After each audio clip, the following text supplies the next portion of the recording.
प्रिय छात्रों, कल हमने यह नया पाठ शुरू करा था ठोस अवस्था। कल हमने बताया था ठोस अवस्था क्या है और ठोस दो प्रकार के होते हैं, क्रिस्टलीय और अक्रिस्टलीय ठोस। क्रिस्टलीय ठोसों का वर्गीकरण हमने स्टार्ट किया था, जिसमें से दो पार्ट हो गए थे, आयनिक ठोस और सहसंयोजक ठोस। तीसरा पार्ट है आणविक ठोस। आणविक ठोस मॉलिक्यूलर सॉलिड। इन ठोसों में अवयवी कण अणु होते हैं, तो इसके नाम से जो होता है, नाम से ही थोड़ा सा पता लग जाता है। आणविक ठोस का मतलब है कि अवयवी कण अणु होंगे। इन ठोसों को पुनः तीन भागों में वर्गीकृत किया गया है। नंबर 1, अध्रुवीय आणविक ठोस। इन ठोसों में अवयवी कण या तो उदासीन परमाणु जैसे हीलियम, नियान, आर्गन आदि विद्यमान होते हैं, या अध्रुवीय अणु जैसे H2 हाइड्रोजन का अणु, Cl2 क्लोरीन का अणु, I2 आयोडीन का अणु, P4 फास्फोरस का अणु आदि विद्यमान होते हैं। तो इसमें या तो ये उदासीन परमाणु मिलकर बनाएंगे इसे, या ये अध्रुवीय अणु मिलकर जो आपका जो है अणु बनाएंगे, वो अध्रुवीय आणविक ठोस कहलाएगा। इन ठोसों में अणु या परमाणु परस्पर दुर्बल वांडरवाल्स बलों द्वारा बंधे होते हैं। वांडरवाल्स वैज्ञानिक का नाम है, इसने बताया था कि जो दुर्बल वांडरवाल्स बल लगता है उसको नाम दुर्बल वांडरवाल्स बल दे दिया गया है। ऐसे ठोस नर्म होते हैं, इनके गलनांक तथा क्वथनांक कम होते हैं। ये विद्युत के कुचालक होते हैं। ये सामान्य परिस्थितियों में द्रव या गैस होते हैं। इन्हें विशेष परिस्थितियों में ठोस अवस्था में परिवर्तित किया जाएगा, लेकिन सामान्य परिस्थितियों में ये द्रव होंगे और गैस होंगे। इसी का दूसरा पार्ट है आणविक ठोस का दूसरा पार्ट है ध्रुवीय आणविक ठोस। इन ठोसों में अवयवी कण ध्रुवीय अणु जैसे HCl सॉलिड स्टेट में होगा, SO2 सॉलिड स्टेट में होगा, NH3 सॉलिड स्टेट में होगा। तो ध्रुवीय का मतलब होता है जिसमें एक ध्रुव उसका नेगेटिव हो, एक पॉजिटिव हो। ये फर्स्ट ईयर में बात बताई थी कि इसकी विद्युत ऋणात्मकता ज़्यादा है तो साझे का इलेक्ट्रॉन योग इस क्लोरीन की ओर आकर्षित हो जाएगा, जिस पर आंशिक रूप से इस पर धनावेश आ जाएगा, इस पर आंशिक रूप से धनावेश आ जाएगा। तो ये हो गया ध्रुवीय अणु। इनमें ध्रुवीय सहसंयोजक बंध उपस्थित होता है। ये ठोस नर्म विद्युत के कुचालक होते हैं। इनके गलनांक अध्रुवीय आणविक ठोसों की अपेक्षा अधिक होते हैं।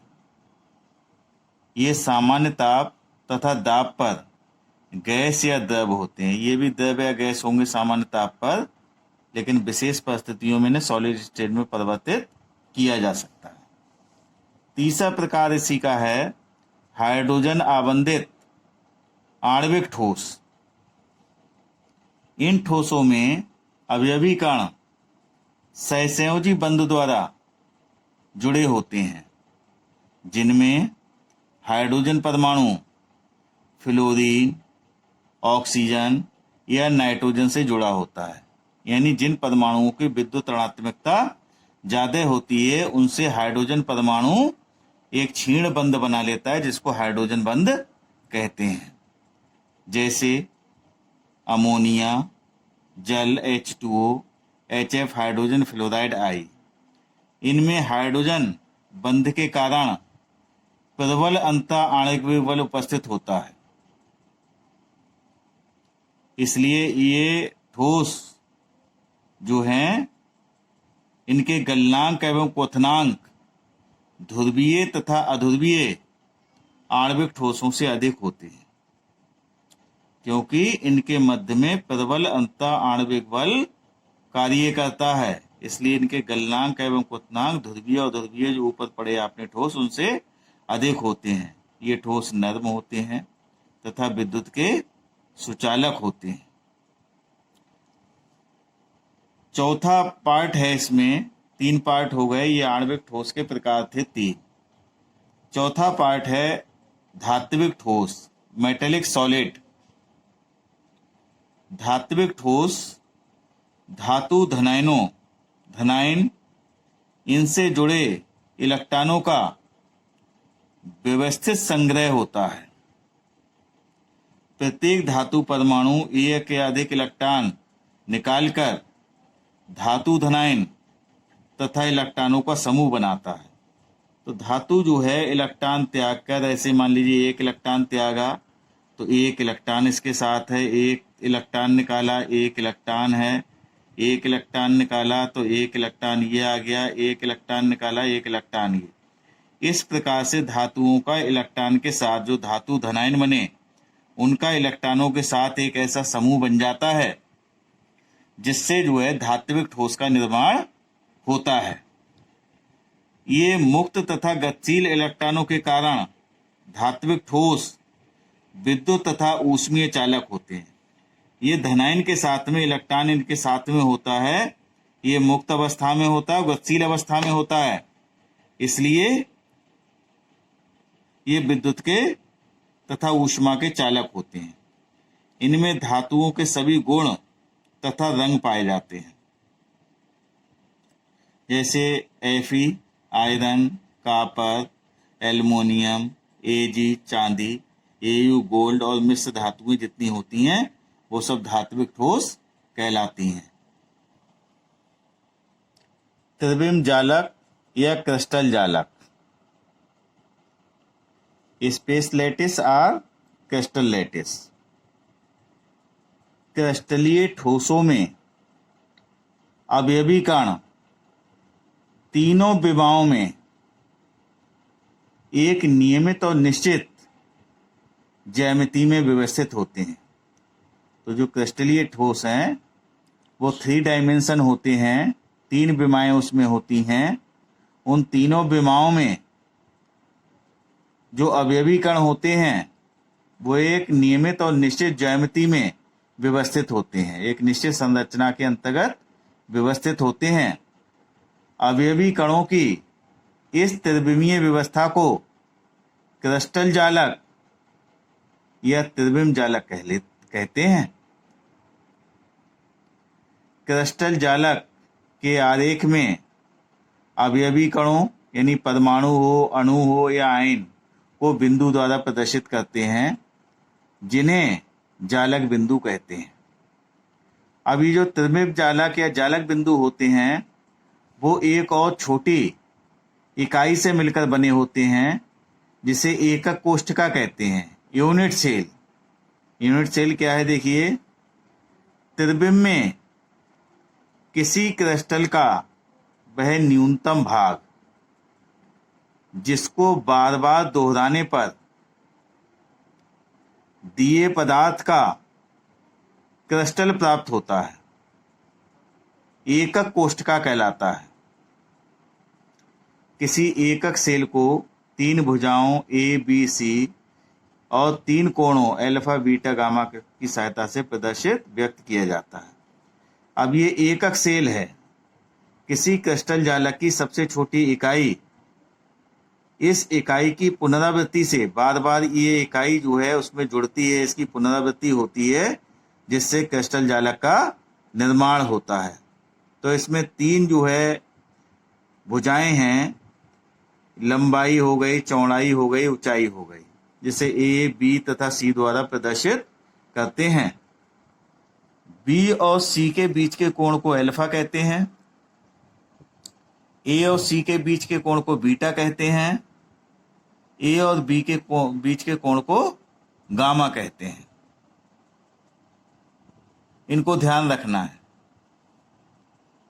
अब एकक कोष्ठकाओं के प्रकार देखिए। एकक कोष्ठकाएं मूलतः 2 प्रकार की होती हैं। नंबर 1, आद्य एकक कोष्ठका primitive or simple unit cell. वह इकाई सेल यानी इकाई सेल एकक कोष्ठका जिसमें अवयवी कण केवल उसके कोनों पर उपस्थित होते हैं, आद्य इकाई सेल या सरल इकाई सेल कहलाते हैं। केवल उसके कोनों पर उपस्थित होंगे। जैसे ये देखिए, हमने इसके चित्र बनाए हैं। ये आद्य एकक कोष्ठका, ये इसके कोनों पर केवल 8 कोने हैं इसमें, तो ये जो है 8 कोनों पर एक एक जो है अवयवी कण उपस्थित होता है। तो ये हो गया आद्य एकक कोष्ठका। दूसरे प्रकार की है केंद्रित एकक कोष्ठका सेंटर्ड यूनिट सेल।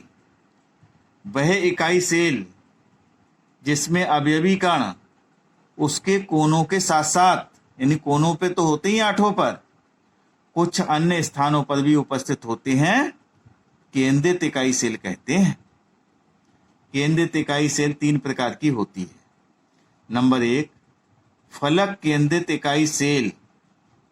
फलक केंद्रित इकाई सेल।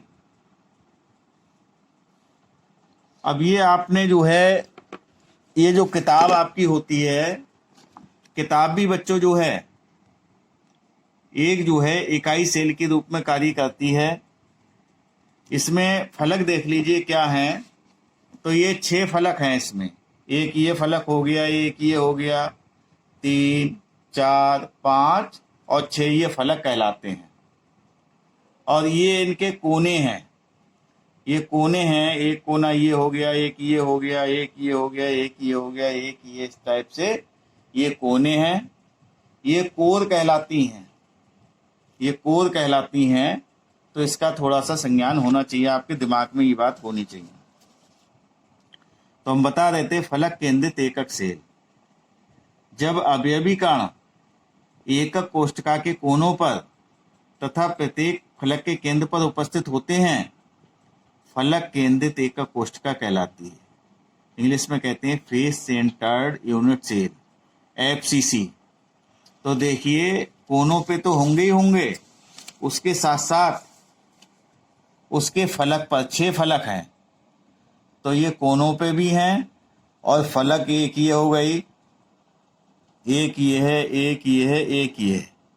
और किताब में एक, जैसे अभी बताया हमने, एक ऊपर और एक उसके नीचे। तो 6 फलक हो गई। 6 फलक पे 6 अवयवी कण हो गए और 8 कोनों पर एक एक हो गए।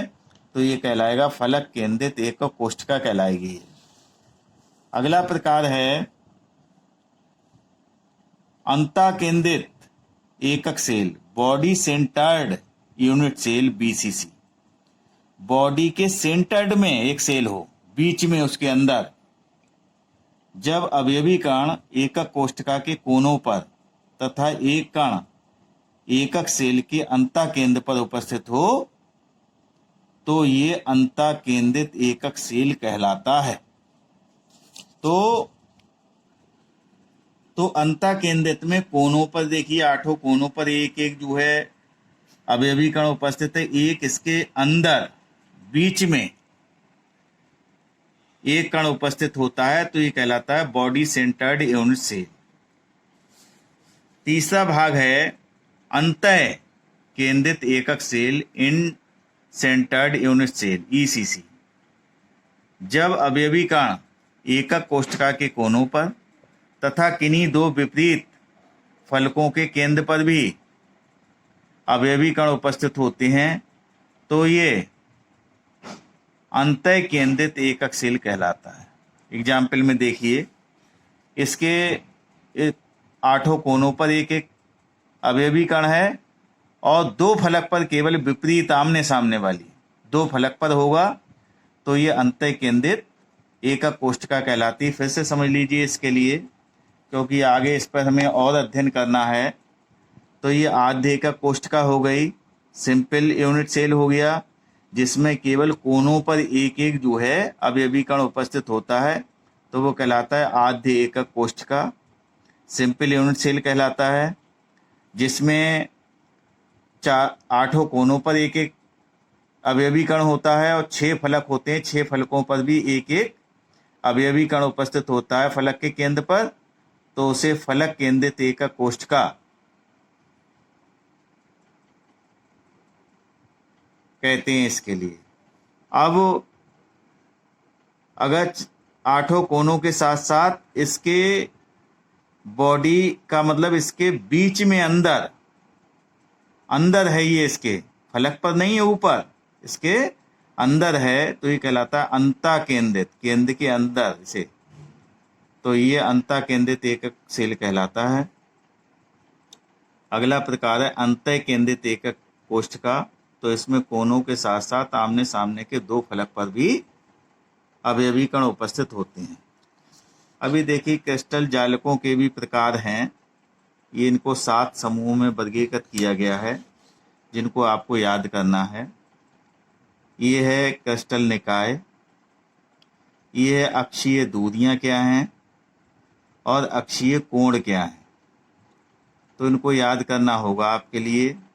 क्यूबिक है, तो क्यूबिक में तीनों जो अक्षीय दूरियां हैं, यानी लंबाई चौड़ाई ऊंचाई सब बराबर हैं और तीनों एंगल 90 डिग्री के होते हैं। अब टेट्रागोनल में ए बराबर बी के तो है, लेकिन बी बराबर सी के नहीं है और एंगल इनके तीनों बराबर होते हैं, 90 डिग्री के होते हैं। फिर है आर्थोरोम्बिक, इसमें कोई भी जो है भुजा बराबर नहीं है, लेकिन एंगल 90 डिग्री के हैं। तो ऊपर वाले 3 हैं, ध्यान रखना है कि तीनों में जो एंगल है वो 90 डिग्री है। पहले वाले में तीनों बराबर हैं, दूसरे वाले में सी बराबर नहीं है और नीचे वालों में कोई भी बराबर एक दूसरे के नहीं है। तो ऐसे आसानी से याद हो जाएंगे। अगला है मोनोक्लिनिक, इसमें भुजा कोई भी बराबर नहीं है। एल्फा और गामा ये 90 डिग्री के हैं, लेकिन बीटा 90 डिग्री का नहीं है। फिर ट्राइक्लिनिक, भुजा कोई बराबर नहीं है, कोई भी कोण 90 डिग्री के बराबर नहीं है। फिर है हेक्सागोनल, ए बराबर बी के है, लेकिन बी बराबर सी के नहीं है। एल्फा और बीटा 90 डिग्री के, लेकिन गामा 120 डिग्री का है। फिर है रोम्बोहेड्रल, इसमें तीनों भुजाएं बराबर हैं।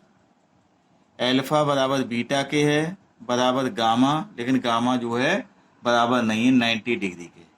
तो इन पर आधारित कोई बहुविकल्पीय क्वेश्चन पूछ लेता है, कंडीशन दे दी उसने कि ये कंडीशन है तो ये क्रिस्टल निकाय कैसा होगा, तो उसका नाम आपको बताना होगा। तो इनमें से कोई बहुविकल्पीय क्वेश्चन पूछा जा सकता है, तो इनको आपको याद करना है।